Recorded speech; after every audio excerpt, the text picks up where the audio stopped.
Hey, what's up everybody? Richard Gustason, the extremely handsome host of Richard B. Ranting, and it is Monday, May 2nd, 2016, and I know how some of you don't like Monday, but let me salute you if you made it this far to watch my show. Now, I'm going to be ranting about cars. We all drive them, we all ride them, we all wreck them, we all park them somewhere and do ungodly things. I won't go there. What I will rant about is Edmunds.com chose a list of the best and the worst cars of all time. They did a list of 100 of those. You can check those out on their website. Whoops, again, it's Edmunds.com. Go check them out. And I chose 3 of the best, 3 of the worst. And I'm going to be ranting about them cars. Because, to be honest, I do like the cars. I love watching the Barrett Jackson auto auctions and the Mecum auto auctions. And those are some beautiful cars. But, of course, obviously, the 3 that are not on this list are not part of those auctions. Because, you know, why would you waste your cash on these 3 worst cars? So I'm going to begin with the 3 worst. So why not? Let's get the worst out of the way, then we'll go to the best. Start low and high. Alright, so one of the cars that they chose as the worst car was the 1955 BMW Isetta. Now the Isetta is based off of Italy's ISO. Now the thing about this Isetta, that's what Isetta, is how horrible it looks. Because first of all, just the fact that it's a single-cylinder, 12-horsepower car. Shouldn't even call it a car. It's a fucking go-kart. The thing about it is that they built the door. First of all, one door, and it's in the front. So could you imagine parallel parking that thing? And you have to get out, and oh my goodness, you have to open the door, and it cracks the other door in front of you. Sounds stupid, doesn't it? Yeah, let's just be real. The Isetta is just a glorified clown car. I said it. Clown car. That's right. All the clowns coming out of it. The next car that they chose was the 1974 Ford Mustang II. Now, what the Ford did here with the Mustang is that they went ahead and they put it on the body of kind of like a Pinto, and they shrunk it a little bit, and it's basically the most appalling thing that you will ever see if you're a Mustang lover. And basically, when I talk about the collections and the auto auctions for collectors, this thing is like really big, I guess, for those that really love the gas crisis. This is a gas guzzler. And Ford, we should just be real. You know, I'm surprised that it didn't sell well, because we all know that sequels really don't sell well. Unless you're braking. Then Breaking to Electric Boogaloo, hell yeah, that's sold, man. Sold big time. And the third worst car that Edmunds.com chose of all time is the 2001 Pontiac Aztek. Let me spell that for you. A-Z-T-E-K.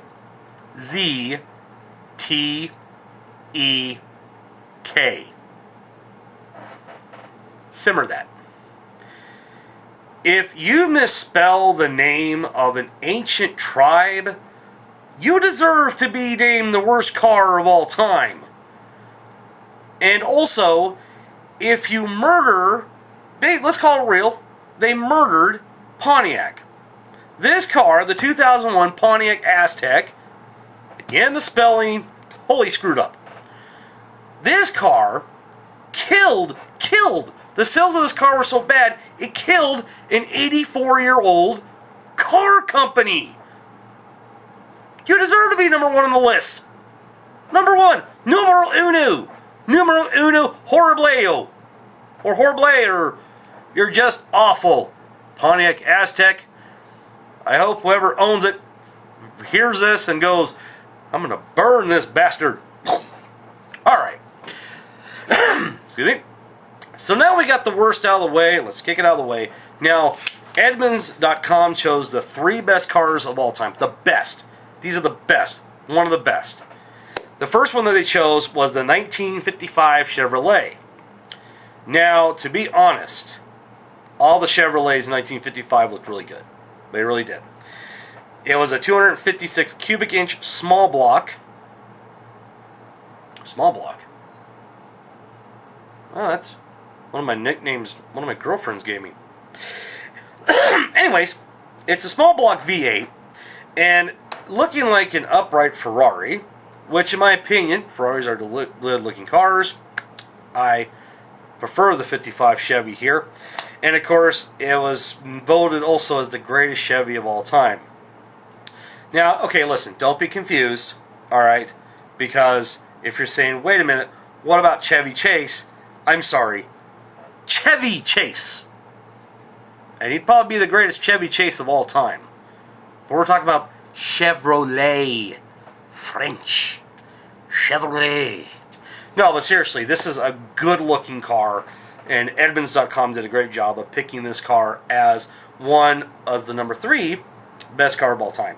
The number 2 best car of all time is the Austin Mini, the 1959 Austin Mini. Mini. Oh my God.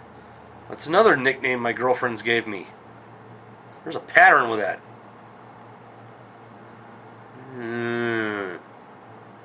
Anyways, well, the Austin Mini, Sir Isaac Isagonis, I hope I said that right. If not, you may burn me in effigy.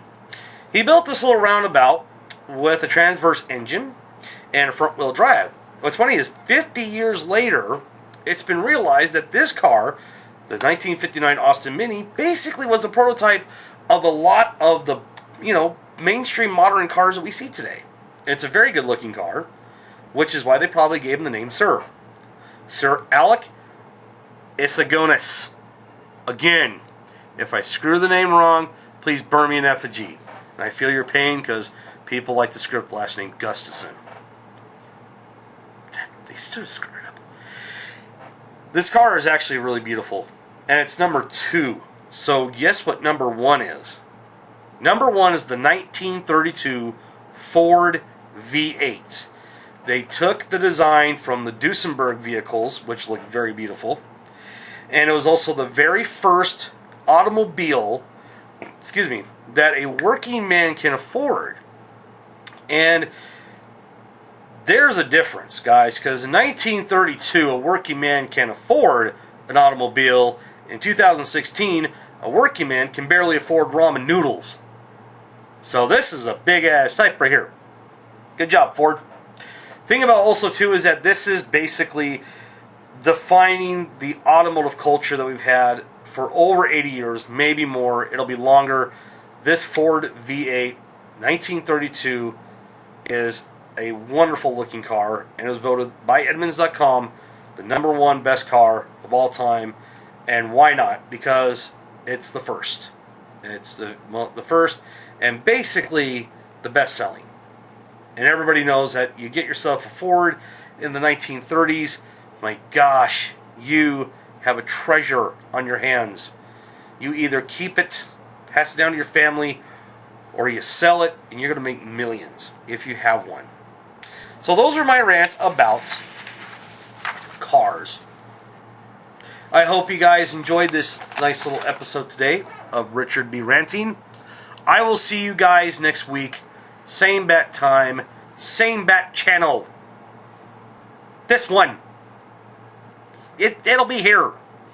And the same time too, which is 2 p.m. Eastern, 1 p.m. Central Time, 12 Mountain Time, and 11 a.m. Pacific. And if you like all this garbage coming out of my mouth, like and share and push me to the moon, people. Or in this case here, drive me to heaven down the 1 Pacific Coast Highway. I'm rambling now. I should go. You guys have a wonderful rest of your Monday, and I will see you here next week.